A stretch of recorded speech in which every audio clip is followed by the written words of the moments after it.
infrastructure, when you can't depend on the flow of power and water, it just makes it awful hard to do that kind of stuff. Well, don't they have Go right out here and try to start a business. Hmm? Don't they And see have if to you kind get of it done. get You can't get it done. You Who? need to get it done. Palestine? They won't give it a permit to get it. On paper maybe, but I mean, as far as being able to actually come in and do anything. Do you have a question? Yes. South Carolina. Seriously, for hot dog cart. We have a friend in Haifa. How far away is that from the office, and what are they determining? Oh, I mean, right now it's way, I mean, right now it's 200 miles away, because down here where the rockets get fired from in Gaza, up here is Haifa. Now, when it comes to Lebanon, but there's just not as, Gaza is where most of the rocket stuff comes from, not so much Lebanon anymore. So, I mean, Haifa in terms of Gaza is way out of quote range. Jews are trying to make lots of settlements over here in the West Bank and all along that area.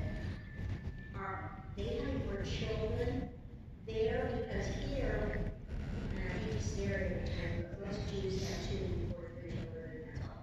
They have like 5 or 6 children. Not across the board. No.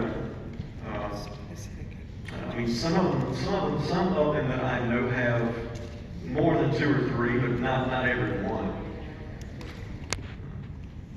So, as I mentioned last night, if I was successful, you are now more confused and more uncertain. Let me put it this way: more hesitant to say this side or that side is quote right.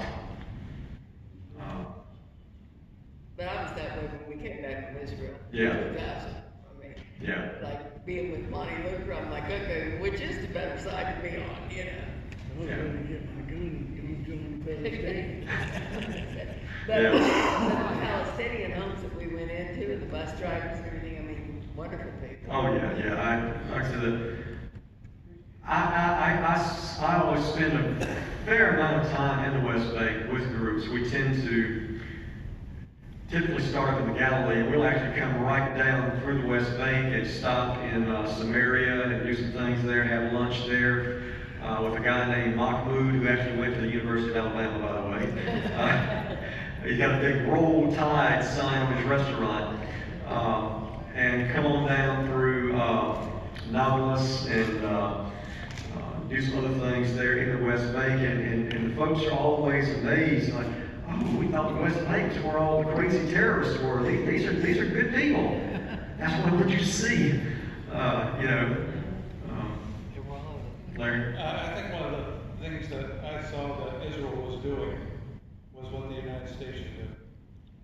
Everybody out of high school, boys had to be in the military for 3 years, girls had to be in the military for 2 years. Mm-hmm. And what that does, it brings the Jews and Muslims together at a young age and forces them to work together. Right. And that's really Father Shakur's approach, to get them together even in kindergarten and let them learn that it's not the default to hate each other. It's funny to hear, I've heard him speak so many times, and one of the times, some of the times I've heard him speak, he talks about early in the history of his school he founded, the first time, just because of what it is and where it is, it started out predominantly Muslim.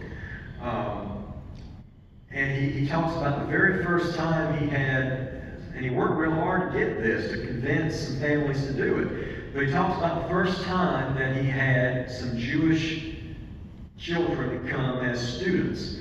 And he says, the first day of school, he's thinking, what have I done?